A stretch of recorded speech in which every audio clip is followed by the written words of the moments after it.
tayo ng Epson L3210. Ayan, blinking. Hindi na makapag-scan, print, photocopy. Nangyayari yan pagka marami na kayo na print or cleaning kayo ng cleaning.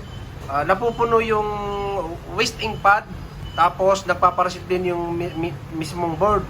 Ngayon, lalabas sa computer nyo, service required. Halimbawa, example, ganito.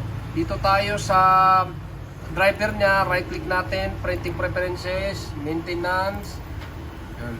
Ito yung status. Ayan, pag chinik nyo yan, ito yung lumalabas kalimitan, service required. Ayan, para mawala yan, okay nyo na, kailangan may receiver kayo. Tapos kung may pending kayong piniprint, halimbawa, double click nyo yan, dito, alisin nyo yung pending na piniprint nyo. Ayan, kaya yun, punta na tayo sa receiver. Ayan. Ayan, walang exe, naka-RAR files, madali lang, i-extract nyo lang, extract here. Lalabas yung exe, pipindutin niyan, double click, tapos lalabas to. Yan, ito yung pinaka-receiver. Yan, siselect natin yung model ng printer, 3210. Dito sa baba, kaya to, pwede naman wala ito. Pero mas maganda na pindutin nyo yan, ibig sabihin kasi, naka-install yung printer. Pagka wala yan, hindi naka-install. Kaya kailangan yung install yung printer nyo. Download lang kayo sa Google, i-type nyo yung model, 3210, install. Eh, pag mayroon na yan, click nyo yan.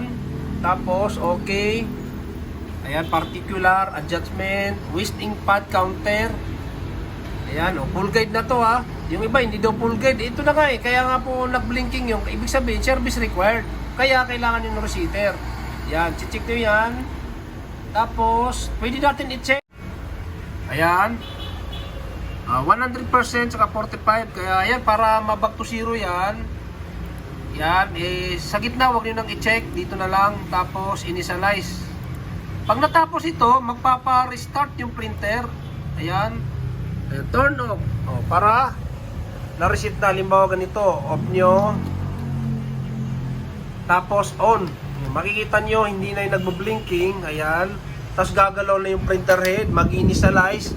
Indication na back to zero na yung pinaka-board nya. Na-reset na yung waste pad counter. Ngayon, yung iba, kailangan din daw palitan yung waste ink pad dito.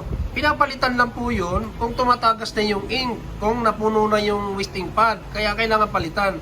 Pero kung hindi naman napuno, hindi naman natagas, wag mo muna palitan. Ganun lang po yung mga ka-GJR. Kaya yun, huwag niyo pong kalimutan i-like, i-share yung video natin. Maraming salamat.